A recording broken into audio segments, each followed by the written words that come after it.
எல்லாருக்கும் good evening. Last கிளாஸில் நம்ம பார்த்தது இல்லிட்ரஸி அப்படிங்கிற டாப்பிக்கை ஆரம்பிச்சிருக்கோம். அதாவது கல்வி அறிவு இன்மை.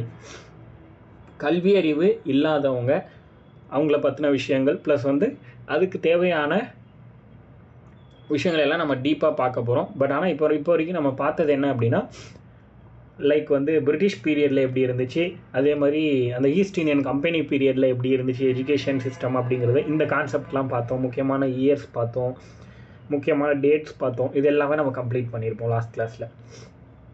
இன்றைக்கி நம்ம பார்த்திங்கன்னா ஃபர்ஸ்ட் என்ன பார்க்க போகிறோம் அப்படின்னா, அதாவது இல்லிட்ரஸியை டிக்ரீஸ் பண்ணுறதுக்காக, குறைக்கிறதுக்காக, அதாவது கல்வி அறிவின்மையை குறைப்பதற்காக இந்திய அரசாங்கம் என்னென்னலாம் நடவடிக்கை எடுத்திருக்காங்க அப்படின்னு பார்க்குறோம். அதாவது இந்தியன் கவர்மெண்ட்டோட இனிஷியேட்டிவ்ஸ். ஸ்டார்டிங் ஸ்டேஜில் எஜுகேஷன் ரிலேட்டடாக சில கமிட்டிஸ் போடுறாங்க. அந்த கமிட்டிஸ் பற்றிலாம் நம்ம தெரிஞ்சுக்கணும். ஓகேவா? சொல்கிறேன், நோட் பண்ணிக்கோங்க. ஒவ்வொரு கமிட்டியாக நம்ம பார்ப்போம். எதுக்காக போட்டாங்க, எப்போ போட்டாங்க, என்னென்ன கமிட்டி போட்டாங்க, இந்த மாதிரி நம்ம டீட்டெயில்டாக பார்க்கலாம். ஓகேவா? ஸ்டார்ட் பண்ணலாமா? ஸோ ஃபர்ஸ்ட்டு நீங்கள் இதில் கமிட்டிஸில் பொறுத்த வரைக்கும் தெரிஞ்சுக்க வேண்டியது doctor S Radhakrishnan committee. Doctor S Radhakrishnan committee.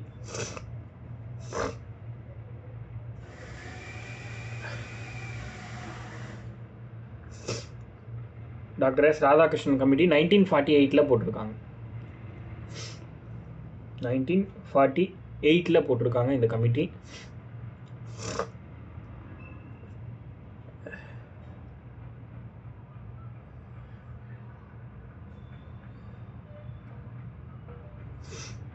எதுக்காக இந்த கமிட்டி போட்டாங்கன்னு பார்க்கலாம்.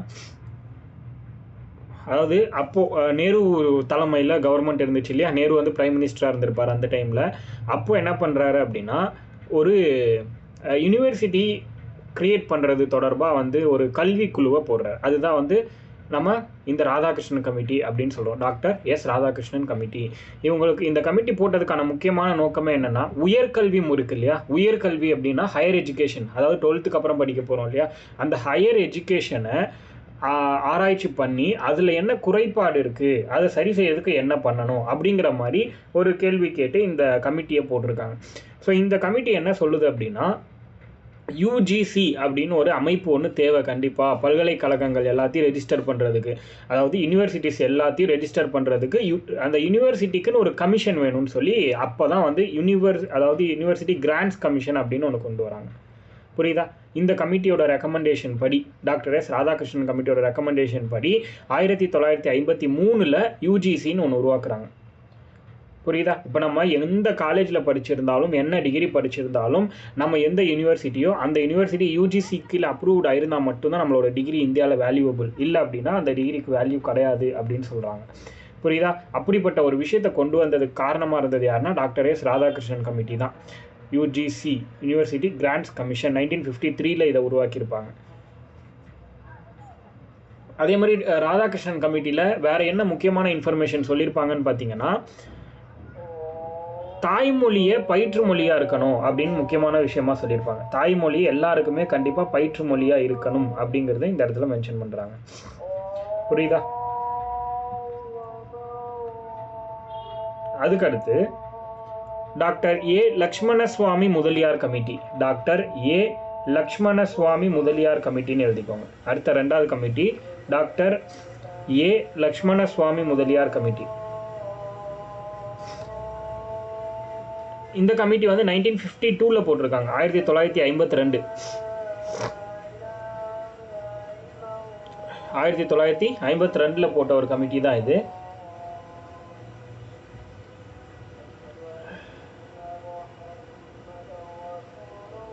இந்த கமிட்டி எதுக்கு போடுறாங்கன்னா,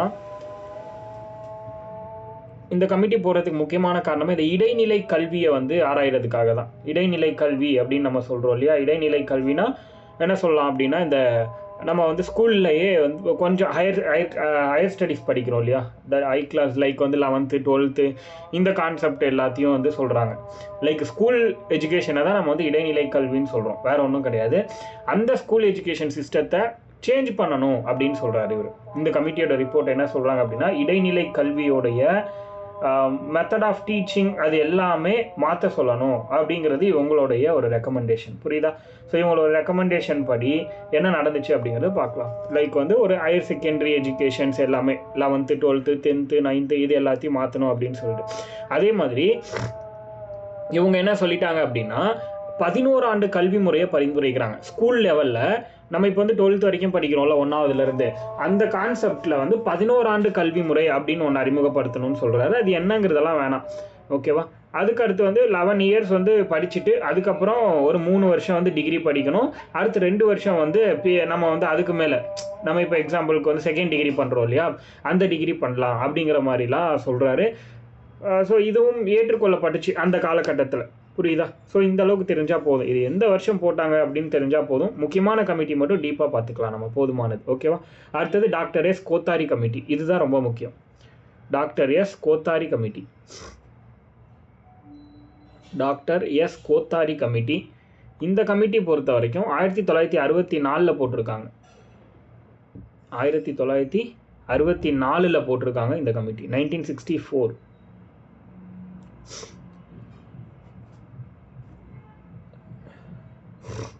இந்த பீரியடில் யார் இந்த கமிட்டியை போட்டுது அப்படின்னா லால் பகதூர் சாஸ்திரி பிரைம் மினிஸ்டராக இருந்திருப்பார் அந்த டைமில். ஸோ அவரோட பிரைம் மினிஸ்டராக இருந்த அந்த பீரியடில் போட்டது தான் இந்த டிஎஸ் கோத்தாரி கமிட்டி. புரியுதா? லால் பகதூர் சாஸ்திரியோட ஆட்சி காலத்தில் போட்டிருப்பாங்க. ஆனால் இவங்க ரிப்போர்ட்டை வந்து 1966 சப்மிட் பண்ணுறாங்க. 1966 மீன்ஸ் அப்போ வந்து இந்திரா காந்தி கவர்மெண்ட் கிட்ட, ஏன்னா இவர் இறந்துருவார் அந்த டைமில். ஸோ இந்திரா காந்தி அம்மையார் வந்து பிரைம் மினிஸ்டராக இருக்கும்போது அவங்க கையில் ரிப்போர்ட் சப்மிட் பண்ணுறாங்க. அப்பாயிண்ட் பண்ணது கோத்தாரி கமிட்டியை லால் பகதூர் சாஸ்திரியோடைய காலம். அதுவே இவங்க வந்து ரிப்போர்ட் சப்மிட் பண்ணது இந்திரா காந்தியோட கவர்மெண்ட்டு. புரியுதா? இந்த 2 பாயிண்டில் தெளிவு இருக்கணும். அடுத்தது இவங்களோட ரெக்கமெண்டேஷன். இவங்களோட ரெக்கமெண்டேஷன் என்னங்கிறத பார்ப்போம். இவங்களோட ரெக்கமெண்டேஷன் 10+2+3ங்கிற எஜுகேஷன் சிஸ்டத்தை அறிமுகப்படுத்தினது டாக்டர் எஸ் கோத்தாரி கமிட்டி தான். அதாவது 10வது வரைக்கும் 10 வருஷம், அடுத்து வந்து 11th 12th 12வது வரைக்கும் 2 வருஷம், அடுத்து டிகிரி 3 வருஷம். அந்த கான்செப்டை கொண்டு வந்தது டிஎஸ் கோத்தாரி கமிட்டி. இன்றைக்கும் நம்ம ஃபாலோ பண்ணிக்கிட்டு இருக்கோம். புரியுதா? ஸோ அதனால் இது வந்து ரொம்ப முக்கியம். 10+2+3 அப்படிங்கிற கான்செப்டை எஜுகேஷன் சிஸ்டமில் கொண்டு வந்ததுக்கு காரணம் யாரா? D S Kothari committee.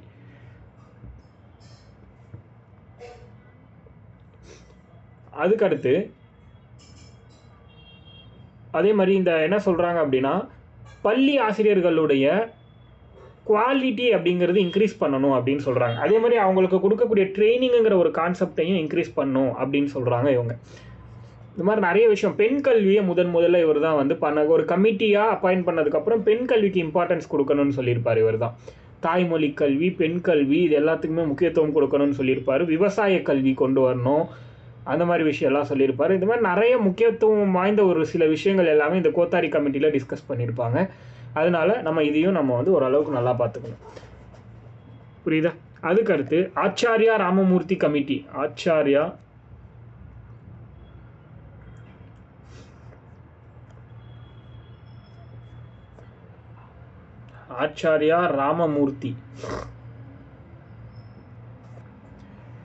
Acharya Ramamurthy committee. இந்த கமிட்டி 1990 போட்டிருக்காங்க. ஆச்சாரியா ராமமூர்த்தி கமிட்டி எப்போ போட்டாங்கன்னா 1990.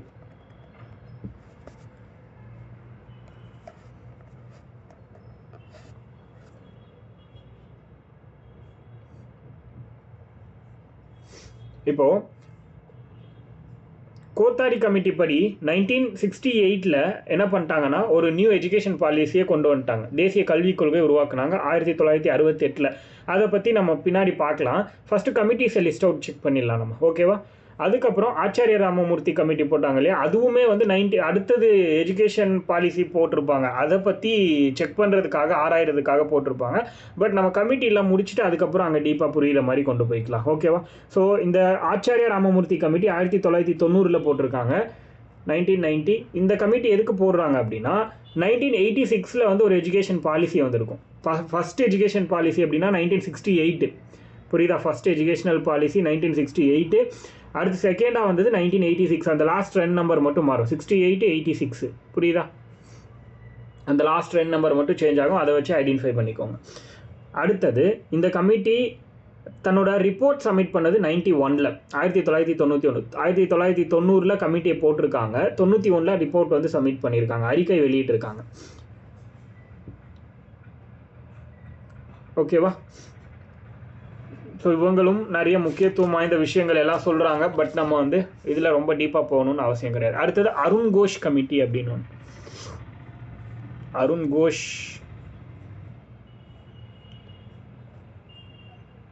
கோஷ் கமிட்டி.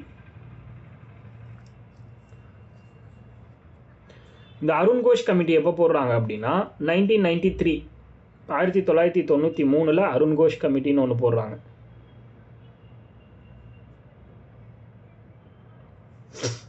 ஆயிரத்தி 1993 அருண் கோஷ் கமிட்டி அப்படிங்கிறது போடுறாங்க.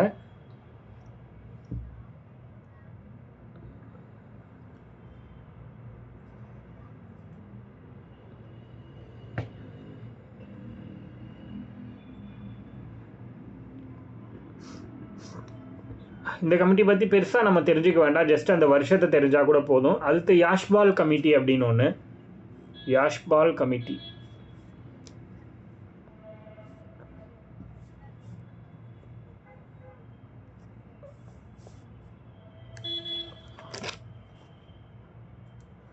யாஷ்பால் கமிட்டி 2009 போட்டிருக்காங்க. இந்த கமிட்டிலாம் போடுறது யாருன்னா மனிதவள மேம்பாட்டு அமைச்சகம்.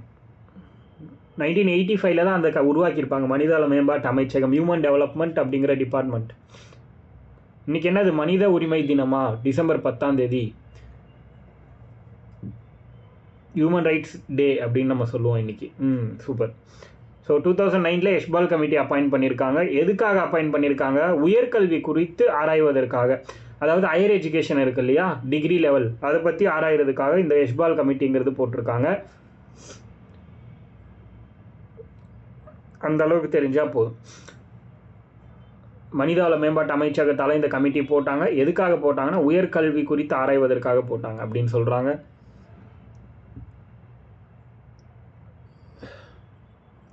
அடுத்தது TSR Subramanian committee. TSR Subramanian committee.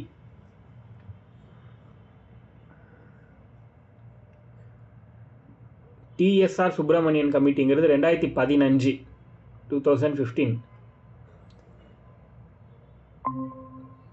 TSR Subramanian கமிட்டிங்கிறது 2015 போட்டிருக்காங்க. இந்த கமிட்டி தான் முக்கியமான ஒரு இன்ஃபர்மேஷன் சொல்கிறாங்க. என்னென்னா ஜிடிபியில் குறைஞ்சபட்சம் 6% எஜுகேஷனுக்காக ஒதுக்கணும் அப்படின்னு சொல்கிறாங்க. ஜிடிபியில் 6%, குறைஞ்சபட்சம் 6% ஆச்சும் கல்விக்காக ஒதுக்கணும் அப்படின்னு சொன்னது இந்த கமிட்டி தான், டிஎஸ்ஆர் சுப்பிரமணியன் கமிட்டி.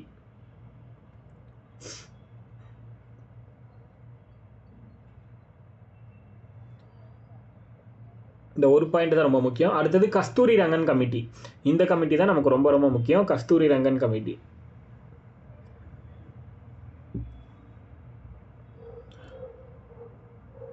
கஸ்தூரி ரங்கன் கமிட்டி 2017 போட்டிருப்பாங்க. கஸ்தூரி ரங்கன் கமிட்டி அப்படிங்கிறது 2017. நியூ எஜுகேஷன் பாலிசி உருவாக்குறதுக்காக இந்த கமிட்டி வந்து போட்டிருப்பாங்க. கஸ்தூரி ரங்கன் அப்படிங்கிற ஒருத்தர் தலைமையில். இவர் யாருன்னா இஸ்ரோவுடைய ஃபார்மர் சேர்மன் அப்படின்னு சொல்லலாம், முன்னாள் தலைவர். இஸ்ரோவோட முன்னாள் தலைவர். இந்தியன் ஸ்பேஸ் ரிசர்ச் ஆர்கனைசேஷன் இருக்கு இல்லையா, அந்த இஸ்ரோவுடைய முன்னாள் தலைவர் தான் யார் அப்படின்னா இந்த கஸ்தூரி ரங்கன்.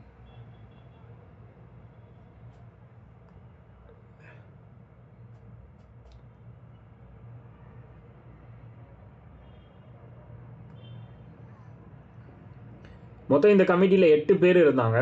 இவங்களோட ரிப்போர்ட் வந்து 2 வருஷம் கழிச்சு 2019 சப்மிட் பண்ணுறாங்க. கமிட்டி போட்டது 2017, 2017. ரிப்போர்ட் சப்மிட் பண்ணது 2019.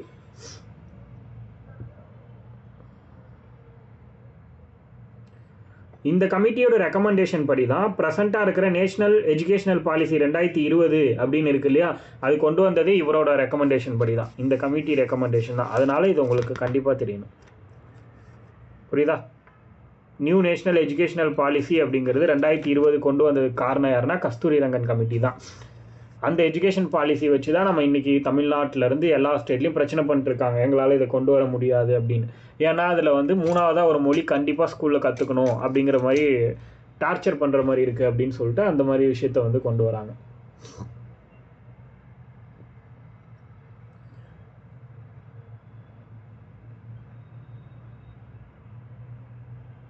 அடுத்தது கஸ்தூரிரங்கன் கமிட்டி, அவரோட இந்த சக்ஸஸ்க்கு அப்புறம் 2021 இன்னொரு கமிட்டி போடுறாங்க. என்னென்னா ஸ்கூல் எஜுகேஷனுக்காக நியூ சிலபஸில் புக்கு வந்து ரெடி பண்ணுறதுக்காக ஒரு கமிட்டி போட்டிருக்காங்க இவர் தலைமையிலேயே. கஸ்தூரிரங்கன் கமிட்டி 2021. கஸ்தூரிரங்கன் கமிட்டி 2021 எதுக்கு அப்படின்னா பள்ளி கல்விக்கான புதிய பாடத்திட்டம் உருவாக்குவதற்காக போடப்பட்ட ஒரு கமிட்டி. பள்ளி கல்விக்கான புதிய பாடத்திட்டத்தை உருவாக்க போடப்பட்ட ஒரு கமிட்டி அப்படின்னு சொல்கிறாங்க. இதில் வந்து 12 பேர் மெம்பர்ஸ் மொத்தம். ஸோ ஸ்கூல் ஸ்டூடெண்ட்ஸ்க்கு நியூ புக்கை வந்து க்ரியேட் பண்ணுறதுக்காக போட்டிருக்காங்க. அதன்படி அந்த ப்ராசஸ் வந்து போயிட்டுருக்கு அப்படின்னும் சொல்கிறாங்க. அடுத்தது இது வரைக்கும் எஜுகேஷன் பாலிசி இந்தியாவில் ஆஃப்டர் இண்டிபெண்டன்ஸ் எப்போல்லாம் போட்டிருக்காங்கன்னு நம்ம தெரிஞ்சுக்கலாம். ஃபர்ஸ்ட் வந்து 1968 மொத்தம் 4 பாலிசி இது வரைக்கும் போட்டிருக்காங்க. 1968 ஒன்று, 1986 ஒன்று, தேசிய கல்விக் கொள்கை, மொத்தம் 4 தான். இந்த 4 வருஷமும் உங்களுக்கு தெரியணும். 1968, 1986, 1992, 1992, 1992 மூணாச்சா, மொத்தம் 4வது 2020. இதுதான் கடைசியாக இப்போ நம்ம ஃபாலோ பண்ணுறது அப்படின்னா 2020 தான். ஆனாலும் தமிழ்நாட்டில் அதில் சில எந்த விஷயத்தையும் பெருசாக இம்ப்ளிமெண்ட் பண்ணலை. 4 கல்விக் கொள்கை தான் மொத்தம் இருக்குது. நேஷ்னல் எஜுகேஷன் பாலிசி அப்படின்னா 4 தான். 68, 86, 92, 2020 இந்த 4 தான். ஸோ இப்போது இதில் 1968 பற்றி பேசிக்காக நம்ம தெரிஞ்சுக்கலாம். அதுவும் இதெல்லாம் கூட நமக்கு வந்து படிக்கணும்னு அவசியம் இல்லை. இந்த 68 இதெல்லாமே கூட அந்தளவுக்கு டீப்பாக போகணும்னு தேவையில்லை. 1-2 பார்த்துக்கலாம், ஓகேவா? ஸோ 68 எதுவும் பெருசாக இன்ஃபர்மேஷன் இல்லை. 68 உருவானதுக்கு காரணம் வந்து பார்த்திங்கன்னா யாருன்னா நம்ம ஆல்ரெடி பார்த்தோம்ல கோத்தாரி கமிட்டி, அவரோட ரெக்கமெண்டேஷன் படி தான் 68 பாலிசி உருவாச்சு. அது மட்டும் தெரிஞ்சுக்கோங்க. ஏன்னா 64 கோத்தாரி கமிட்டி போட்டிருப்பாங்க, 66 ரெக்கமெண்டேஷன் சப்மிட் பண்ணியிருப்பாங்க, 68 அவங்களோட ரெக்கமெண்டேஷன் படி நேஷனல் பாலிசி 1968 வந்து கொண்டு வந்திருப்பாங்க. தேசிய கல்விக் கொள்கை 1968. புரியுதா? அதுக்கு அடுத்து 1986 கல்விக் கொள்கை வந்து பார்த்திங்கன்னா இந்த தேசிய கல்விக் கொள்கை ராஜீவ்காந்தி கவர்மெண்ட்டால் கொண்டு வரப்பட்டுச்சு. ராஜீவ்காந்தி கவர்மெண்ட்டால் கொண்டு வரப்பட்ட ஒரு கமிட்டி தான் எதுனா இந்த 1986 போட்ட தேசிய கல்விக் கொள்கை ஆராயறதுக்காக ராஜீவ்காந்தி கவர்மெண்ட்டில் போடப்பட்டுச்சு. ஓகேவா? அது என்ன கமிட்டி அப்படின்னு பார்த்தீங்கன்னா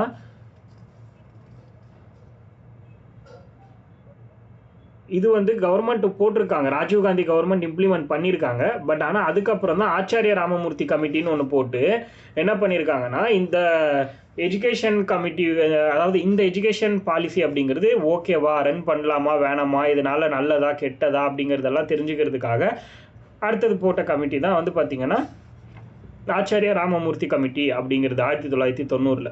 இந்த கமிட்டி போட்டதுக்கு முக்கிய நோக்கமே 1986 எஜுகேஷன் பாலிசியை பற்றி ஒரு ஆராய்ச்சி பண்ணுறதுக்காக தான். புரியுதா? அடுத்தது இந்த தேசிய கல்விக் கொள்கை 1986 கீழே ஆப்ரேஷன் பிளாக் போர்டு அப்படின்னு ஒன்று நடந்துச்சு. கரும்பலகை திட்டம் அப்படின்னு சொல்கிறாங்க. அதை கொண்டு வந்திருக்காங்க. ஆப்ரேஷன் பிளாக் போர்டு அப்படின்னா கரும்பலகை திட்டம்.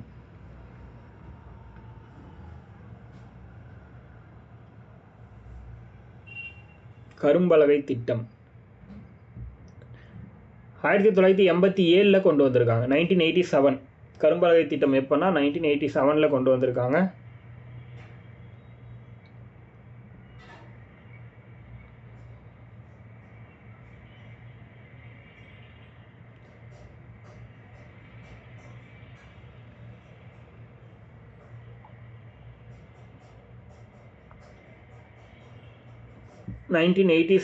இந்த ஆப்ரேஷன் பிளாக் போர்டுன்னு ஒன்று கொண்டு வந்திருக்காங்க. எதுக்காக கொண்டு வந்தாங்கன்னா எந்தெந்த ஸ்கூலில் பில்டிங்ஸ் வந்து கம்மியாக இருக்குது, அதே மாதிரி பாலடைஞ்சு போயிருக்கு, ப்ளஸ் வந்து டேபிள் சேர்ஸ் எல்லாம் ஒழுங்காக இல்லை, அதே மாதிரி லெபார்ட்ரி இருக்குல்ல, லெபார்ட்ரி திங்ஸ் அதெல்லாம் ஒழுங்காக இல்லை புக்ஸ் ஒழுங்காக இல்லை அப்படின்னா இந்த மாதிரி என்னெல்லாம் ஃபண்டமெண்டலாக ஒரு ஸ்கூலுக்கு தேவையோ அது எல்லாத்தையும் ஏற்படுத்தி கொடுக்கறதுக்காக இந்த ஆப்ரேஷன் பிளாக் போர்டுன்னு ஒன்று ஸ்டார்ட் பண்ணாங்க 1987. இது எந்த பாலிசி கீழே ஸ்டார்ட் பண்ணாங்கன்னு கேட்டாங்கன்னா நேஷனல் எஜுகேஷன் பாலிசி 1986 அப்படிங்கிறது எழுத தெரியணும். புரியுதா? இதுதான் முக்கியமான பாயிண்ட்.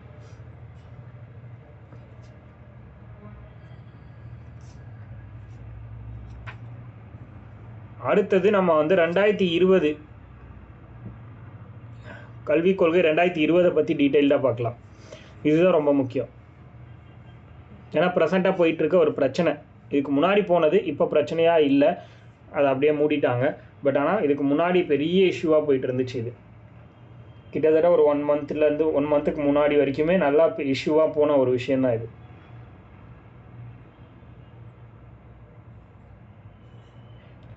புதிய கல்விக் கொள்கை 2020 யாரோட ரெக்கமெண்டேஷன் படி இது உருவாக்குனாங்க அப்படின்னா நமக்கு நல்லா தெரியும், கஸ்தூரி ரங்கன் கமிட்டியோட ரெக்கமெண்டேஷன் படி உருவாக்குனது அப்படின்னு.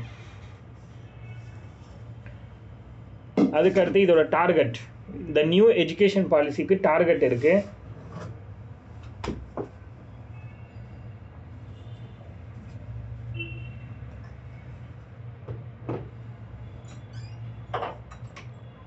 என்ன டார்கெட்னா 2030க்குள்ள ஃபர்ஸ்ட் டார்கெட் 2030க்குள்ள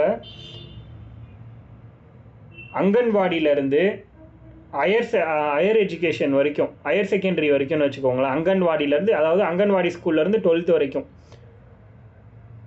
அங்கன்வாடியிலேருந்து மேல்நிலை கல்வி வரைக்கும்னு சொல்லலாம், ஹையர் செகண்டரி வரைக்குமான என்ரால்மெண்ட் இருக்கும் இல்லையா, அட்மிஷன், அந்த அட்மிஷன் ரேஷியோவை 100% இன்க்ரீஸ் பண்ணணும்னு சொல்கிறாங்க.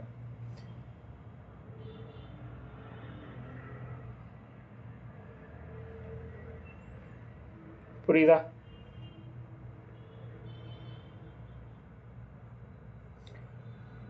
ஹண்ட்ரட் பர்சன்டேஜ் மேல்நிலை கல்வியோட தரத்தை சேர்க்கையை வந்து உயர்த்தணும். எங்கள் அங்கன்வாடியிலேருந்து மேல்நிலை கல்வி வரைக்கும் 2030 டார்கெட் இயர். அடுத்தது 2025க்குள்ள higher education degree level exams இருக்கும், எஜுகேஷன் இருக்கும் இல்லையா, உயர்கல்வி, அந்த உயர்கல்வியோட சேர்க்கை விகிதத்தை 50% உயர்த்தணும். 2025க்குள்ள உயர்கல்வி ஹையர் எஜுகேஷனுடைய என்ரால்மெண்ட் ரேஷியோவை 50% இன்க்ரீஸ் பண்ணணும்னு சொல்கிறாங்க.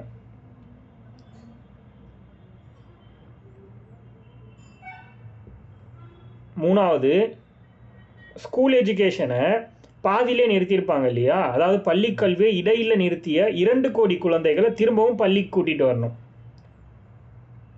இந்த 3 டார்கெட் வச்சு இதை வந்து ரன் பண்ணிருக்காங்க இந்த ஸ்கீமை. மொத்தமாக 3 டார்கெட்டு.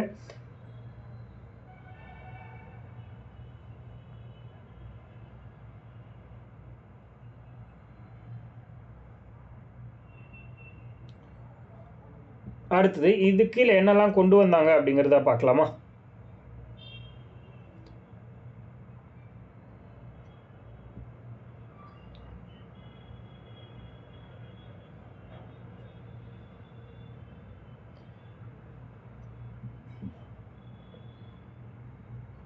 இது கீழே என்னெல்லாம் கொண்டு வந்தாங்க அப்படின்னு பார்த்தீங்கன்னா,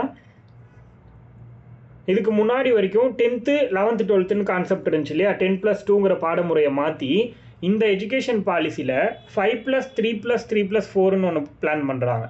5+3+3+4 இந்த எஜுகேஷன் சிஸ்டம். அது என்ன 5+3+3+4ன்னா, இப்போது 3 வயசுலேருந்து 18 வயசு வரை இருக்கிற கேட்டகரி தான் இதை இப்படி பிரிக்கிறாங்க. எப்படின்னா, ஃப்ரீ கேஜ்லேருந்து 2வது வரைக்கும், அதுதான் வந்து பார்த்திங்கன்னா 5 வருஷம். ஃபஸ்ட்டு 5ங்கிறது ஃப்ரீ கேஜிலேருந்து, ஃப்ரீ கேஜி, எல்கேஜி, யூகேஜி, 1வது 2வது, இந்த 5 வருஷத்தை தான் வந்து ஃபஸ்ட்டு பார்ட்டில் பிரிக்கிறாங்க.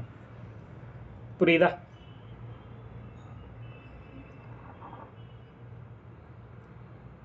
இந்த இதை தான் வந்து 5ல் ஃபஸ்ட்டு பார்ட்டாக பிரிக்கிறாங்க, pre KG to 2nd standard வரைக்கும். அடுத்தது 3rd ஸ்டாண்டர்ட்லேருந்து 5th ஸ்டாண்டர்ட் வரைக்கும் என்னது, தொடக்க கல்வி, பிரைமரி எஜுகேஷன். இதுக்கு முன்னாடி பார்த்தது நம்ம வந்து மழலையர் கல்வி அப்படின்னு சொல்லலாம். இப்போ பார்க்குறது வந்து தொடக்க கல்வி. இப்போ நம்ம பார்த்துட்டு இருக்கிறது என்ன அப்படின்னா தொடக்க கல்வி 3 to 5th வரைக்கும், 3rd ஸ்டாண்டர்ட்லேருந்து 5th ஸ்டாண்டர்ட். அடுத்து 6th ஸ்டாண்டர்ட்லேருந்து 8th ஸ்டாண்டர்ட் வரைக்கும் நடுநிலை கல்வி, 6th to 8th வரைக்கும் நடுநிலை கல்வி.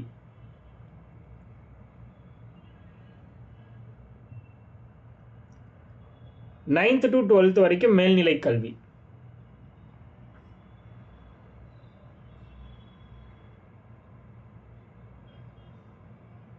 புரியுதா?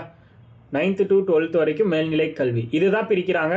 என்னது 5 to 5 3 3 4 வருஷமா இந்த மாதிரி பிரிக்கிறாங்க. அதுக்கடுத்து இந்த பேட்டர்ன் புரிஞ்சிருக்கும்னு நினைக்கிறேன்.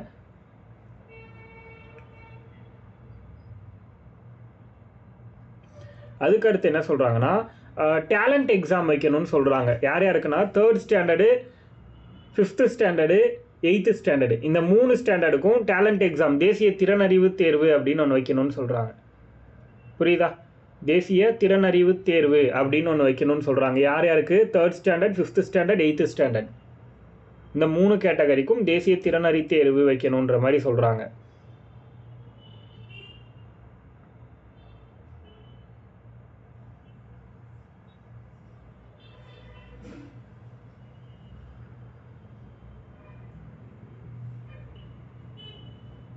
அதுக்கடுத்து புரியுதா? தேசிய திறனறிவு தேர்வு 3வது 5வது 8வது இந்த 3 ஸ்டாண்டர்டுக்கு. அடுத்து இலவச கட்டாய கல்வி அப்படிங்கிறது 12th வரைக்கும் கண்டிப்பாக கிடைக்கணும்னு சொல்கிறாங்க.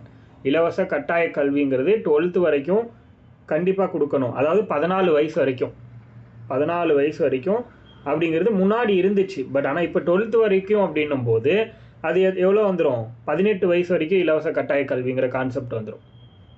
புரியுதா? இப்போ 12th வரைக்கும் போது 18 வயசு வரைக்கும் என்ன சொல்கிறாங்க அப்படின்னா 18 வயது வரை இலவச கட்டாய கல்வி. அதுக்கடுத்து தாய்மொழி கல்வி 5ஆம் வகுப்பு வரைக்கும் கட்டாயமாக அவங்களோட தாய்மொழியை படித்தே ஆகணும் அப்படிங்கிற ஒரு ரூல்ஸ் கொண்டு வராங்க. 5ஆம் வகுப்பு வரைக்கும் தாய்மொழியை கட்டாயமாக படிக்கணுங்கிறது ஃபஸ்ட்டு கொண்டு வராங்க.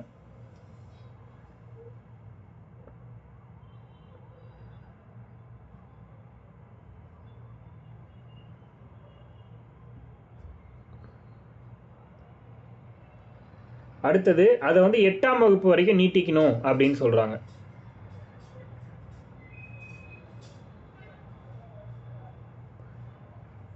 ப்ளஸ் வந்து மும்மொழி கொள்கை 3 லாங்குவேஜ் பாலிசி இதுதான் இன்றைக்கி பெரிய பிரச்சனையாக இருக்கிறது. தமிழ்நாடாக இருக்கட்டும் நிறைய ஸ்டேட்டில் வந்து இதை நாங்கள் வந்து அக்செப்ட் பண்ண மாட்டோம்னு சொல்லிட்டு பெரிய இஷ்யூவாக பண்ணிக்கிட்டு இருக்காங்க. இதுதான் அதாவது மும்மொழி கொள்கை 3 லாங்குவேஜ் பாலிசி. தாய்மொழி இங்கிலீஷ் அதுக்கடுத்து வந்து விருப்ப மொழி 3 மொழிகள்.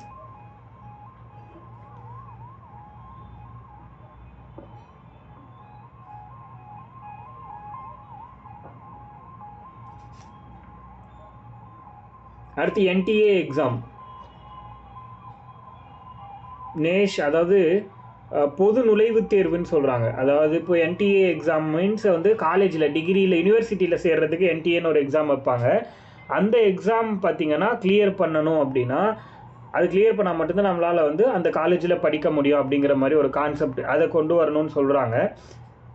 அதுக்கடுத்து மருத்துவ படிப்பு இப்போது முதுநிலை மருத்துவ படிப்பு இருக்குது இல்லையா, MD படிக்கணும்னு ஆசைப்படுவாங்க இல்லையா மெடிக்கலில். அந்த MD படிக்கணும்னா எக்ஸிட் அப்படின்னு ஒரு எக்ஸாம் நடத்தணும் அப்படின்னு சொல்கிறாங்க. இதெல்லாம் கொண்டு வரணும் அப்படிங்கிறது இவங்களோட நோக்கம். எக்ஸிட்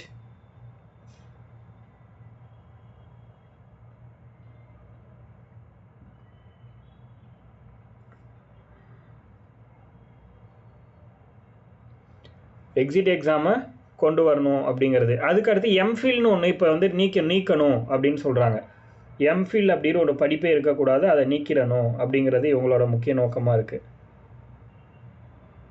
அது ஆல்ரெடி நீக்கியாச்சு தமிழ்நாடை பொறுத்தவரைக்கும். ஆக்சுவலி இந்த பாலிசியில் கொண்டு வந்த எல்லா விஷயத்தையும் ஆல்ரெடி தமிழ்நாடு வந்து என்ன பண்ணிட்டாங்கன்னா முன்னாடியே இவங்க இந்த பாலிசி கொண்டு வர்ற அந்த ஸ்ட்ராட்டஜி இப்போ தான் வந்து இந்த பாலிசி இம்ப்ளிமெண்ட்டே பண்ணுறாங்க சமீபத்தில். ஆனால் தமிழ்நாடு 2021-22 இந்த பாலிசியில் இருக்க முக்கால்வாசி விஷயங்களை பண்ணிருச்சு. அதனால தான் ஆல்ரெடி பண்ண விஷயத்தை எதுக்கு நாங்கள் வந்து திரும்பவும் இந்த பாலிசியை வச்சு பண்ணணும், எங்களுக்கு இந்த பாலிசி வேணான்னு சொல்லி பிரச்சனை பண்ணுறதுக்கு காரணமே அதுதான்.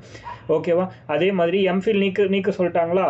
ப்ளஸ் வந்து காலை உணவு திட்டம் இப்போ எப்படி இலவச மதிய உணவு திட்டம் கொடுக்குறாங்களோ அதே மாதிரி காலை உணவு திட்டமும் கொடுக்கணும் அப்படிங்கிறத சொல்கிறாங்க. இப்போ இந்த காலை உணவு திட்டம் ஆல்ரெடி தமிழ்நாட்டில் கொடுத்துட்டு தான் இருக்கும். அப்புறம் எங்களுக்கு எதுக்கு இந்த பாலிசி அப்படிங்கிறது தான் இந்த கேள்விகள் எல்லாம். புரியுதா? அதுக்கு அடுத்து பார்த்திங்கன்னா வேறு என்ன, ஜிடிபியில் 6% வந்து எஜுகேஷனுக்கு செலவிடுவோம் அப்படின்னு சொல்லிட்டாங்க. ஸோ அது பிரச்சனை கிடையாது, அது காமன். ஓகேவா? இந்த அளவுக்கு பாயிண்ட் தெரிஞ்சால் போதும். அப்புறம் டிஜிட்டல் கல்வியை வந்து மேம்படுத்தணும், இந்த மாதிரிலாம் சொல்லியிருப்பாங்க. அந்த அளவுக்கு நம்ம போக வேண்டாம். அதுக்கு அடுத்து பார்த்திங்கன்னா சில ஸ்கீம் பார்க்கலாம். நம்ம இந்தியா லெவலில் இல்லிட்ரஸி அப்படிங்கிற ஒரு கான்செப்டை போகிறதுக்காக, அதாவது கல்வி அறிவின்மை விகிதத்தை குறைக்கணும். இப்போ வந்து ஏஜ், அதாவது ஒரு 7 வயசுக்கு மேலே இருக்கவங்க ஒரு லாங்குவேஜை எழுத படிக்க தெரியணும்னு நம்ம சொல்லியிருப்போம் இல்லையா? 7 வயசுக்கு மேலே ஒரு லாங்குவேஜ் கண்டிப்பாக படிக்க தெரிஞ்சிருக்கணும் அல்லது எழுத தெரிஞ்சிருக்கணும். அப்படி இருந்தால் தான் நம்ம வந்து எழுத்தறிவோடு இருக்கவங்க அப்படின்னு நம்ம சொல்லுவோம். இதுதான் வந்து கான்செப்ட். அப்படி இல்லைன்னா அவங்க வந்து எழுத்தறிவற்றவர்கள் அப்படின்னு நம்ம சொல்கிறோம் இல்லையா?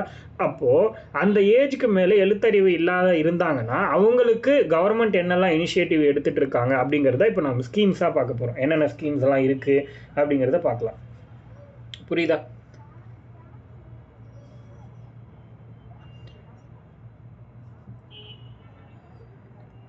ஸோ ஃபர்ஸ்ட்டு NAEPன்னு போட்டுக்கோங்க.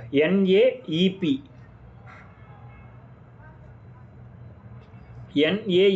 National adult education programme. National adult education programme, அதான் NAEP. தேசிய வயது வந்தோர் கல்வி திட்டம். தேசிய வயது வந்தோர் கல்வி திட்டம்.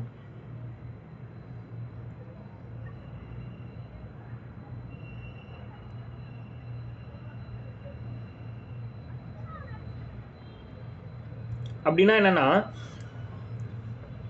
15 வயசுலேருந்து 35 வயசுக்குள்ளே இருக்கிறவங்களுக்கு கல்வி அறிவு கொடுக்கறதுக்காக ஸ்டார்ட் பண்ண ஸ்கீம் தான் இது. 1978 ஸ்டார்ட் பண்ணியிருக்காங்க. 1978. புரியுதா? 1978 ஸ்டார்ட் பண்ண ஒரு ஸ்கீம் இது. 15லேருந்து 35 வயது வரை இருக்கக்கூடிய கல்வி அறிவு அற்றவர்களுக்காக தொடங்கப்பட்ட ஒரு திட்டம். அந்த பாயிண்ட் ரொம்ப முக்கியம், அதை நோட் பண்ணிக்கோங்க.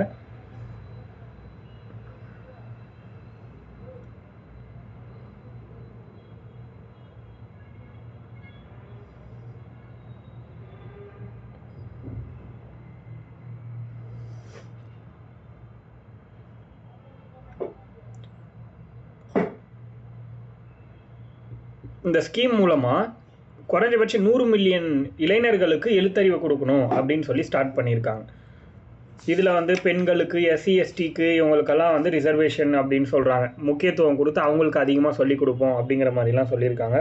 பட் அந்த அளவுக்கு நம்ம வந்து போக வேண்டாம். ஜஸ்ட் இந்த விஷயம் தெரிஞ்சால் போதும். எதுக்காக ஸ்டார்ட் பண்ணாங்க அப்படிங்கிற கான்செப்ட்லாம் தெரிஞ்சதுனாலே நமக்கு வந்து போதுமானது. வேறு என்ன இதில் அப்படின்னு பார்த்தீங்கன்னா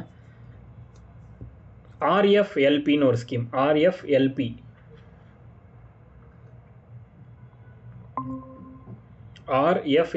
rural functional literacy programme.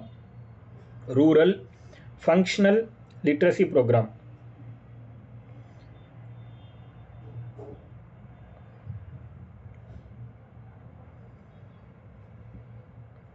Rural functional literacy programme அப்படின்னு சொல்கிறாங்க.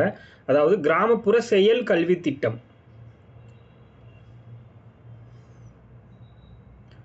ஆக்சுவலி இதோட கான்செப்டே என்ன அப்படின்னா each one teach one.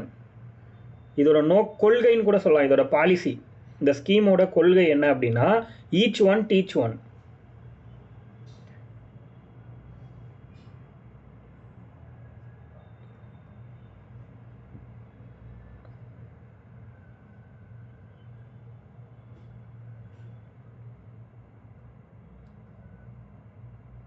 Each one teach one அப்படிங்கிற கான்செப்ட் தான் இவங்க சொல்கிறாங்க. ஒவ்வொருவரும் இன்னொருவருக்கு கற்றுக் கொடுக்கணும் அப்படிங்கிறது தான் இதோட கான்செப்ட்.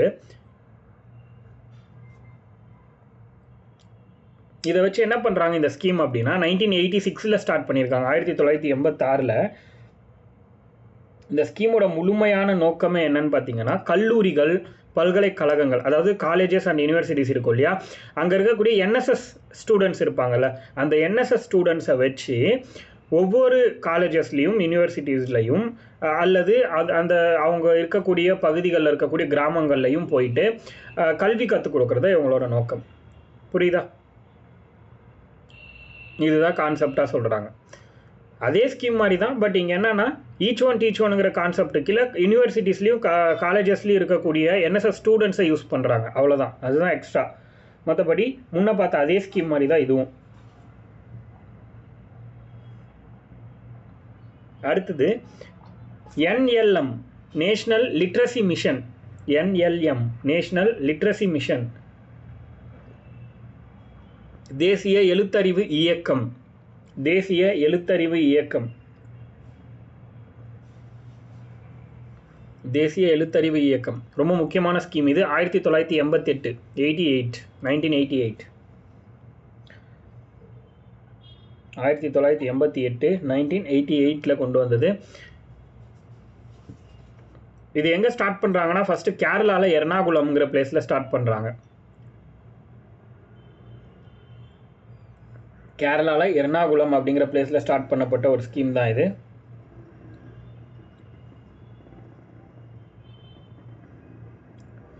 சேம் இதுவுமே வந்து பார்த்தீங்கன்னா 15லேருந்து 35 கேட்டகரியில் இருக்க ஏஜ் கேட்டகரி பீப்புளுக்கு தான் இந்த ஸ்கீமும்.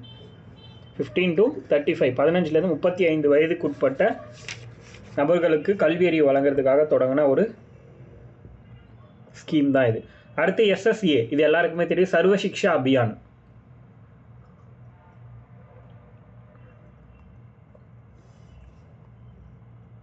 சர்வ சிக்ஷா அபியான்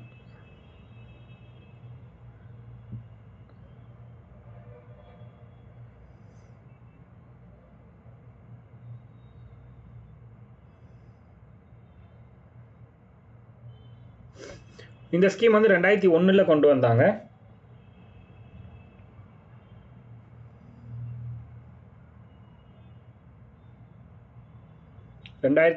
கொண்டு வந்த ஸ்கீம் இது.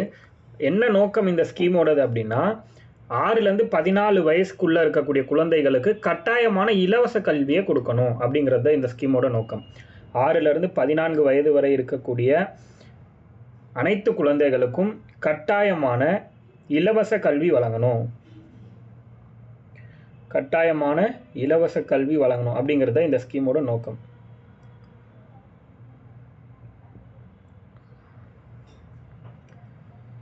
அடுத்தது சக்ஷார் பாரத் மிஷன். சக்ஷார் பாரத் மிஷன் போட்டுக்கோங்க. கற்கும் பாரத திட்டம். சக்ஷார் பாரத் மிஷன், கற்கும் பாரத திட்டம்.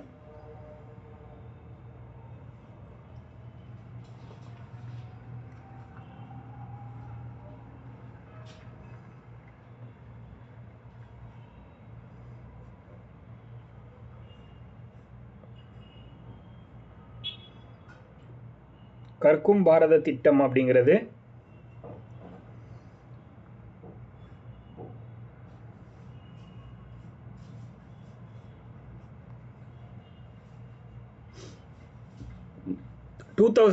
செப்டம்பர் 8 ஸ்டார்ட் பண்ணியிருக்காங்க. 2009 செப்டம்பர் 8.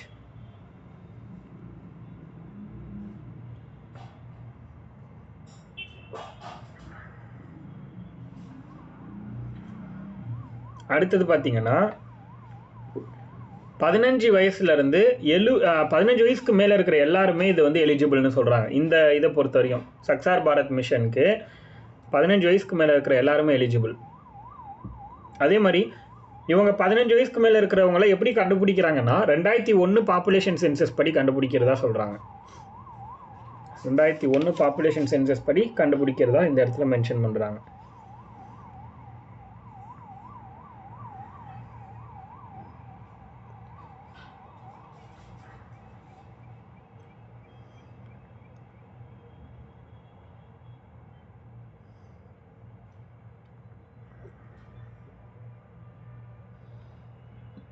அதுக்கடுத்து கேஜிபிவி, ரொம்ப முக்கியமான ஸ்கீம். கேஜிபிவிங்கிறது கஸ்தூரிபா காந்தி பாலிகா வித்யாலயா. கஸ்தூரிபா காந்தி பாலிகா வித்யாலயா. நான் வேணால் கமெண்ட் பண்ணுறேன் பாருங்கள்.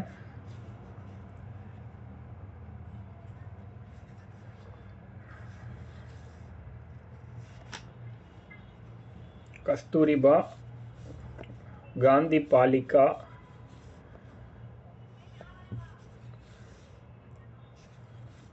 வித்யாலயா.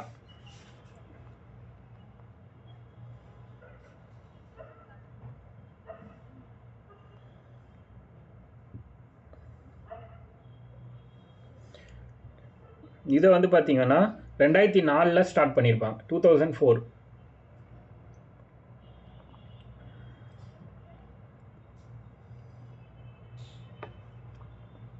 2004 ஸ்டார்ட் பண்ணியிருக்காங்க. இது வந்து பெண் குழந்தைகளுக்காக ஸ்டார்ட் பண்ண ஒரு ஸ்கீம். 10லேருந்து 14 வயசு வரை இருக்கக்கூடிய, புரியுதா, 10 to 14 வயசு வரை இருக்கக்கூடிய பெண் குழந்தைகளுக்காக தொடங்கப்பட்ட ஒரு திட்டம். முக்கியமாக பள்ளி செல்லாத குழந்தைகள் இருப்பாங்க இல்லையா, 10லேருந்து 14 வயசு வரை இருக்கக்கூடிய பெண் குழந்தைகள் பள்ளி செல்லாமல் இருப்பாங்க, ஸ்கூலுக்கு போகாத. அதே மாதிரி ஸ்கூல் போயிருந்து சென்டரில் வந்து நின்றுருப்பாங்க, போக முடியாமல் நின்றுருப்பாங்க. அந்த மாதிரியான பெண் குழந்தைகள் இவங்க எல்லாருக்குமே இந்த ஸ்கீமுக்கு கீழே வந்து கல்வி கற்றுக் கொடுக்கறது அப்படிங்கிறது நோக்கமாக வச்சுருக்காங்க. புரியுதா? அதே மாதிரி ரெசிடென்ஷியல் ஸ்கூல்ஸும் இந்த ஸ்கீமுக்கு கீழே வந்து ப்ரொவைட் பண்ணுறாங்க. அதாவது அந்த ஸ்டூடெண்ட்ஸ் வந்து தங்கி படிக்கிறது, சாப்பாடு தங்குறது எல்லாமே அவங்களே கொடுத்து படிக்க வைக்கிறாங்க. அதுதான் ரெசிடென்ஷியல் ஸ்கூல்.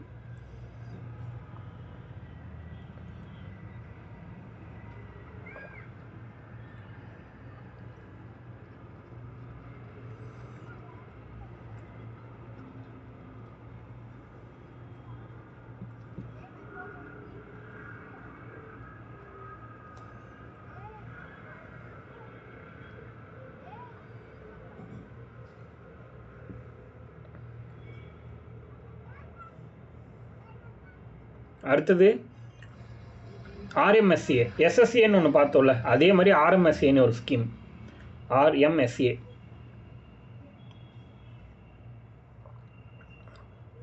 ஆர்எம்எஸ்ஏனா ராஷ்ட்ரிய மத்தியமிக் ஷிக்ஷா அபியான். கமெண்ட்டில் போடுறோம் பாருங்கள். ராஷ்ட்ரிய மத்தியமிக்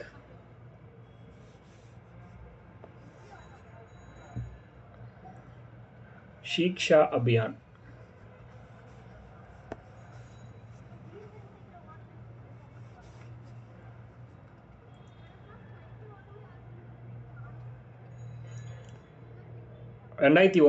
அனைவருக்கும் இடைநிலை கல்வி அளிக்கும் திட்டம். தமிழில் சொல்லணும்னா அனைவருக்கும் இடைநிலை கல்வி அளிக்கும் திட்டம் அப்படின்னு சொல்கிறாங்க. அனைவருக்கும் இடைநிலை கல்வி அளிக்கும் திட்டம்.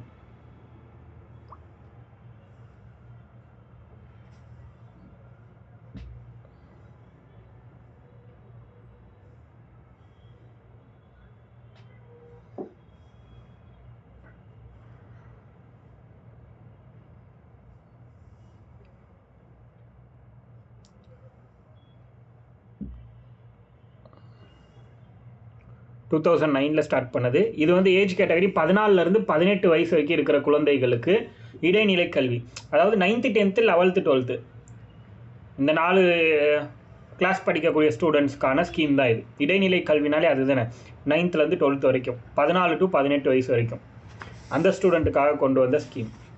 ஆர்எம்எஸ்ஏ அப்படின்னாலே மத்தியமிக் இடைநிலை கல்வி அப்படிங்கிறது தெரியணும்.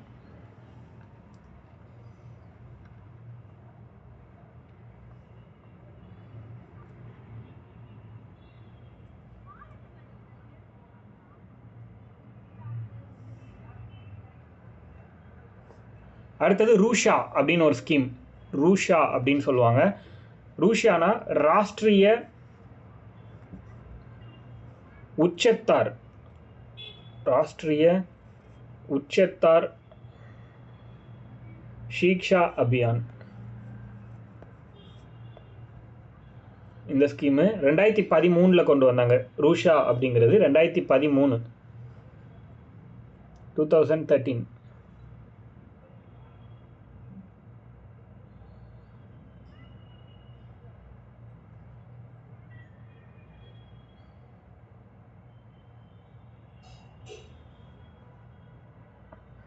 ஓகேவா? 2013. எதுக்காக அப்படின்னா இது வந்து உயர்கல்வி உறுதி திட்டம் அப்படின்னு சொல்கிறாங்க. இது வந்து தமிழில் சொல்லணும்னா உயர்கல்வி உறுதி திட்டம். ரூஷா அப்படின்னு எதை சொல்கிறோன்னா உயர்கல்விக்கான உறுதி திட்டம் தான் ரூஷா.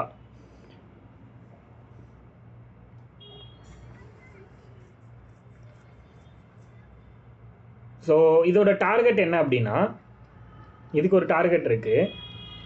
2017 இந்த ஸ்கீம் ஸ்டார்ட் பண்ணது 2013. 2017 உயர்கல்வி நிறுவனங்களில் சேரக்கூடிய நபர்களோட பர்சன்டேஜை 32% இன்க்ரீஸ் பண்ணணும்னு சொல்கிறாங்க. ஹையர் எஜுகேஷன் இருக்கும் இல்லையா, அதாவது காலேஜ் சேரக்கூடிய மாணவர்களோட எண்ணிக்கையை 32% உயர்த்தணும் அப்படிங்கிறது இந்த ஸ்கீமோட நோக்கம். அதுக்காக தான் இந்த ரூஷா அப்படின்னு ஒரு ஸ்கீம் கொண்டு வந்திருக்காங்க.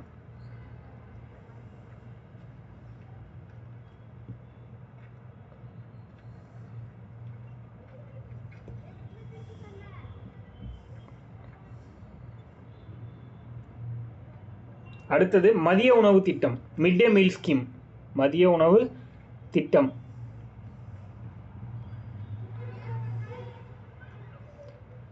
1995 ஸ்டார்ட் பண்ணியிருக்காங்க. மதிய உணவு திட்டம் மிட் டே மீல் ஸ்கீமுங்கிறது 1995 ஆகஸ்ட் 15 தொடங்கியிருக்காங்க. 1995 ஆகஸ்ட் 15.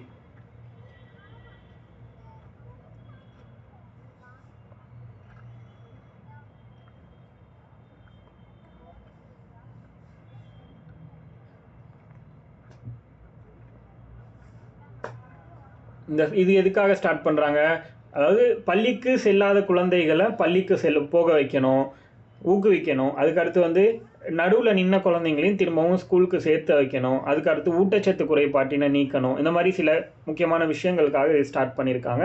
இந்த ஸ்கீமோட நேம் பார்த்திங்கன்னா சேஞ்ச் பண்ணுறாங்க. சமீபத்தில் 2021 செப்டம்பர் மாதம் இதை சேஞ்ச் பண்ணுறாங்க. 2021 செப்டம்பர் மாதம் இந்த ஸ்கீமோட பேரை பிரதான் மந்திரி போஷன் நிர்மான் அப்படின்னு மாற்றுறாங்க. போஷன் சக்தி நிர்மான், அதாவது PM போஷான் அப்படின்னு மாற்றுறாங்க இந்த ஸ்கீமை.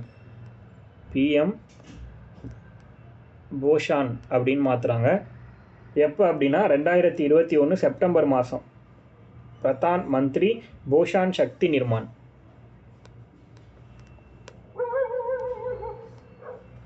போஷான் சக்தி நிர்மான் 2021 செப்டம்பரில் மாற்றிருப்பாங்க.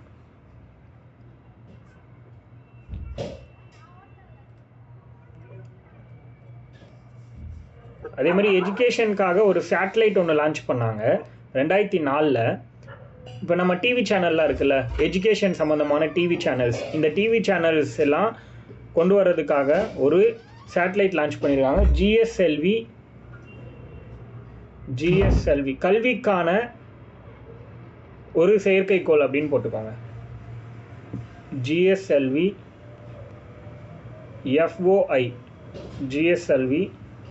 FOI ராக்கெட்டோட பேர். GSAT 3 அப்படிங்கிற ஒரு வெஹிக்கல்லாம் அனுப்பியிருப்பாங்க. GSAT 3 புரியுதா? GSLV FOI அப்படிங்கிறது கல்விக்கான ஒரு ராக்கெட், செயற்கைக்கோள்.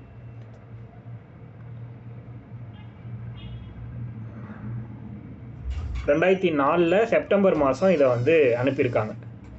2004 September month. 2004 September month.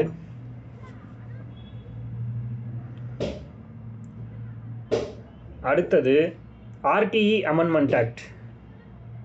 RTE act first எழுதிக்கோங்க. Right of children to free and compulsory education, அதாவது ரைட் டு எஜுகேஷன் சொல்கிறோம்ல, அதுதான் RTE act. Right to education act 2009. இது எல்லாருக்குமே தெரிஞ்சிருக்கும் கண்டிப்பாக. கல்விக்கான உரிமை சட்டம், ரைட் டு எஜுகேஷன் ஆக்ட், கல்வி உரிமை சட்டம் அப்படின்னு சொல்லுவாங்க. படிச்சிருப்பீங்க ரைட் டு எஜுகேஷன் ஆக்டை.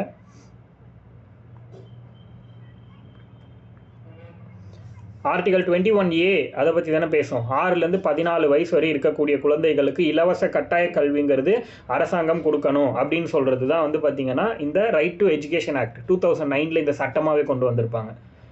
இது எப்போ நடைமுறைக்கு வந்திருக்குன்னா ஏப்ரல் 1, 2010. இந்த சட்டம் நடைமுறைக்கு வந்தது ஏப்ரல் 1, 2010 நடைமுறைக்கு வந்திருக்கும். இந்த சட்டத்தை திருத்தம் பண்ணியிருக்காங்க, அமெண்ட்மெண்ட் பண்ணியிருக்காங்க 2019. 2019 போட்டது 2019 சட்ட திருத்தம் பண்ணியிருக்காங்க, அமெண்ட்மெண்ட்டில் என்ன சொல்கிறாங்கன்னா நிறைய விஷயம் இருக்குது. பட் அதில் மேஜராக 14 வயசு வரைக்கும் மட்டும் அப்படின்னா 8th வரைக்கும் மட்டும்தான் கணக்கு வரும். கரெக்டாக 6 to 14 இயர்ஸ் வரைக்கும் இலவச கட்டாய கல்வி கொடுக்கணுங்கிறது இந்தியன் கவர்மெண்ட்டோட கான்செப்ட். அதுதான் வந்து இந்த ஸ்கீமில் சொல்லியிருந்தாங்க 2009. பட் ஆனால் 2019 அமெண்ட்மெண்ட்டில் என்ன சொல்கிறாங்க, 8th வரைக்கும் தேர்ச்சி, அதுக்கப்புறம் வந்து படித்து பாஸ் பண்ணோம் அப்படின்ற மாதிரி இருக்கு இல்லையா, அது அந்தந்த ஸ்டேட் முடிவு பண்ணிக்கலாம் அப்படின்னு சொல்லிட்டாங்க. புரியுதா? 8th வரைக்கும் மட்டும்தான் ஆல் பாஸ் அப்படிங்கிறத ஸ்டாப் பண்ணிவிட்டு அது இப்போ வந்து 28 மாநிலம் இருக்கா, இந்த 28 மாநிலமும் அதே மாதிரி 8 யூனியன் பிரதேசமும் என்ன பண்ணிக்கலாம், அவங்களுக்கு தோணுச்சுன்னா 8th வரைக்கும் மட்டும் ஆல் பாஸ் கொடுத்துக்கலாம், இல்லை 12th வரைக்கும் கூட கொடுத்துக்கலாம். அது ஒரு ஸ்டேட்டுடைய முடிவு அப்படின்ற மாதிரி சொல்லிட்டாங்க. புரியுதா? அந்த ஸ்டேட் என்ன நினைக்குதோ அதை வந்து அவங்களே பண்ணிக்கலாம், இதில் சென்ட்ரல் கவர்மெண்ட் தலையிடாது அப்படின்னு சொல்லிட்டாங்க. அடுத்தது சமக்ரா சிக்ஷா அபியான் அப்படின்னு ஒரு ஸ்கீம் வந்துச்சு. சமக்ர சிக்ஷா அபியான்.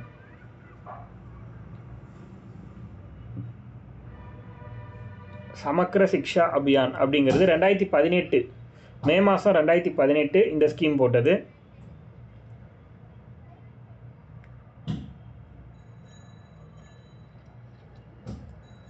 சமக்ரா சிக்ஷா அபியான் மே 2018. எந்த மினிஸ்ட்ரி கீழே வரும்னா human development ministry of human development, மனிதவள மேம்பாட்டு அமைச்சகம். இப்போது இந்த சமக்ரா சிக்ஷா அபியான் என்ன பண்ணுது அப்படின்னா, எஜுகேஷனோட இந்தியாவுடைய ஸ்கூல் எஜுகேஷனோடைய குவாலிட்டியை இம்ப்ரூவ் பண்ணும், அதுக்காக கொண்டு வந்திருக்காங்க. புரியுதா? To improve the quality of school education in India அப்படின்னு சொல்கிறாங்க. To improve the quality of school education in India, அதான் இந்த ஸ்கீமுடைய மோட்டோ அப்படிங்கிறத சொல்கிறாங்க. அதே மாதிரி இந்த ஸ்கீம் வந்து தனி ஸ்கீம் கிடையாது. இதுக்கு முன்னாடி நம்ம எஸ்எஸ்ஏன்னு ஒரு ஸ்கீம் பார்த்துருப்போம், ஆர்எம்எஸ்ஏன்னு ஒரு ஸ்கீம் பார்த்துருப்போம், அடுத்து டீச்சர்ஸ் எஜுகேஷன் அப்படின்னு ஒரு ஸ்கீம். இந்த 3 ஸ்கீமையும் ஒன்றா மெர்ஜ் பண்ணி ஒரு குடையின் கீழ் கொண்டு வந்துட்டாங்கன்னு சொல்கிறேன். அம்ப்ரல்லா ஸ்கீம் மாதிரி, இன்டகிரேட்டட் ஸ்கீம் அப்படின்னு சொல்லலாம், இல்லை ஒரு அம்ப்ரல்லா ஸ்கீம் மாதிரி. இந்த SSA, RMSA, DE, teachers education அப்படின்னு சொல்லுவாங்க. இந்த 3ஐயும் ஒன்றா சேர்த்து ஒரு ஸ்கீமாக கொண்டு வராங்க. அதுதான் சமக்ரா சிக்ஷா அபியான். இந்த ஸ்கீமை பொறுத்த வரைக்கும் மேஜராக டீச்சர்ஸ்க்கு ட்ரைனிங் கொடுக்குறாங்க. புரியுதா? டீச்சர்ஸ்க்கு சொல்லி கொடுக்குறாங்க இந்த ஸ்கீமுக்கு கீழே.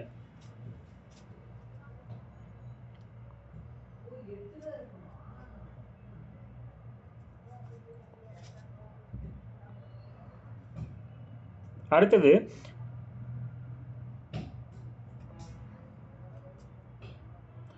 ஸ்ரேயாஸ்னு ஒரு ஸ்கீமு. இது ரொம்ப முக்கியமான ஸ்கீமு, இதை நோட் பண்ணிக்கோங்க. ஸ்ரேயாஸ், அதோட எக்ஸ்பிளனேஷனும் சொல்கிறேன். ஸ்ரேயாஸ் திட்டம் அல்லது ஸ்ரேயாஸ் ப்ராஜெக்ட்னு சொல்லலாம், SHREYAS. அதோட எக்ஸ்பிளனேஷன் சொல்கிறேன். Scheme for higher education, scheme for higher education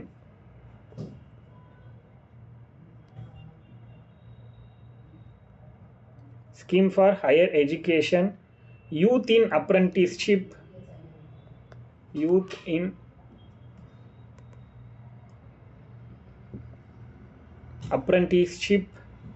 and skills.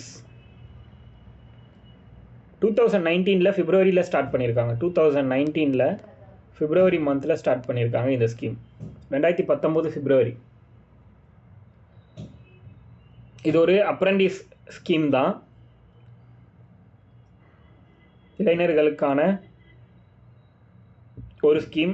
இப்போ இதில் என்ன கேள்வி கேட்கறதுக்கு வாய்ப்பு இருக்குது அப்படின்னா, என்ன மினிஸ்ட்ரி அப்படின்னு 3 மினிஸ்ட்ரி மொத்தம் இந்த ஸ்கீம் வந்து 3 மினிஸ்ட்ரி சேர்ந்து ஸ்டார்ட் பண்ணியிருக்காங்க. அது என்னென்னு சொல்கிறேன். Central human development department of human development, 3மே சென்ட்ரல் கவர்மெண்ட்டோடது தான். டிபார்ட்மெண்ட் ஆஃப் ஹியூமன் டெவலப்மெண்ட், மனிதவள மேம்பாட்டுத்துறை 1. அடுத்தது ஸ்கில் டெவலப்மெண்ட், திறன் மேம்பாடு மற்றும் தொழில் முனைவோர் துறை அப்படின்னா skill development and entrepreneurship department. Skill development and entrepreneurship department.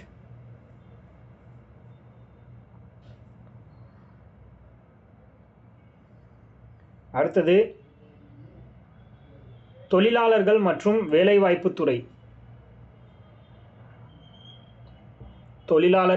வேலைவாய்ப்புத்துறை, இந்த 3 டிபார்ட்மெண்ட்டும் சேர்ந்து உருவாக்கின ஸ்கீம் தான் ஸ்ரேயாஸ் அப்படிங்கிறது. 3வது வந்து தொழிலாளர் மற்றும் வேலைவாய்ப்புத்துறை அப்படின்னு சொல்கிறாங்க. இது இங்கிலீஷில் சொல்லணும் அப்படின்னா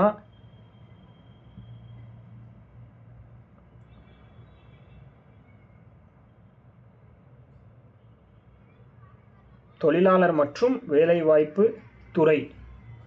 தட் மீன்ஸ் என்ன சொல்லலாம் அப்படின்னா department of labour and employment. Department of labour and employment. இந்த மூணுமே சேர்ந்தது. அது ரொம்ப முக்கியம். அதை தெளிவாக ஞாபகம் வச்சுக்கோங்க. இந்த மூணுமே சேர்ந்தது. இந்த ஸ்கீம் எதுக்காக கொண்டு வராங்க? ஹையர் எஜுகேஷன் டிகிரிலாம் படிக்கிறாங்க இல்லையா, அந்த இளைஞர்களுக்கு ஸ்கில் டெவலப்மெண்ட் வந்து கொடுக்கணும். புரியுதா? திறன் மேம்பாடு பயிற்சி கொடுக்கணுங்கிறதுக்காக இந்த ஸ்கீம் ஸ்டார்ட் பண்ணியிருக்காங்க. அவங்களுக்கு ஸ்கில் டெவலப்மெண்ட் கொடுத்து அது மூலமாக அவங்களுடைய எம்ப்ளாய்மெண்ட்டை வந்து கன்ஃபார்ம் பண்ணும், அதாவது வேலை வாய்ப்பை உறுதி செய்யணும் அப்படிங்கிற ஒரு காரணத்துக்காக இதை கொண்டு வந்திருக்காங்க. இவங்களோட டார்கெட் என்னென்னா 2019 தொடங்கின இந்த ஸ்கீமோட டார்கெட்டு 2022 2022 50 லட்சம் மாணவர்களுக்கு ஸ்கில் டெவலப்மெண்ட் ட்ரைனிங் கொடுத்துருக்கணும் அப்படின்னு சொல்கிறாங்க. ஸ்கில் டெவலப்மெண்ட் ட்ரைனிங் 2022 50 லட்சம் மாணவர்களுக்கு கொடுக்கணும், திறன் மேம்பாட்டு பயிற்சி. புரியுதா? இதுதான் மேஜரான ஸ்கீம். இதுக்கப்புறம் பார்த்தீங்கன்னா விமன்ஸ்க்குன்னு தனியாக ஸ்கீம்ஸ் நம்ம பார்க்கலாம். விமன்ஸ்க்கான தனியாக ஸ்கீம் ப்ளஸ் வந்து டிஜிட்டல் எஜுகேஷனுக்காக என்னென்ன ஸ்கீம்ஸ் எல்லாம் வந்திருக்கு அப்படிங்கிறதையும் நம்ம பார்க்கணும். ப்ளஸ் அது இல்லாமல் இன்னும் சில விஷயங்களையும் நம்ம ஆட் பண்ணி இதில் பார்ப்போம். ப்ளஸ் தமிழ்நாடுடைய திட்டங்கள் பற்றி பார்ப்போம். இதுதான் வந்து நம்ம எஜுகேஷனுங்கிற கான்செப்ட் கீழே நம்ம பார்க்க போகிற ஸ்கீம்ஸ். ஓகே, நம்ம இந்த ஹெல்த் சிஸ்டம் கம்ப்ளீட் பண்ணிட்டோம் தானே உங்களுக்கு. இது வந்து இன்னைக்கு போதுமானது.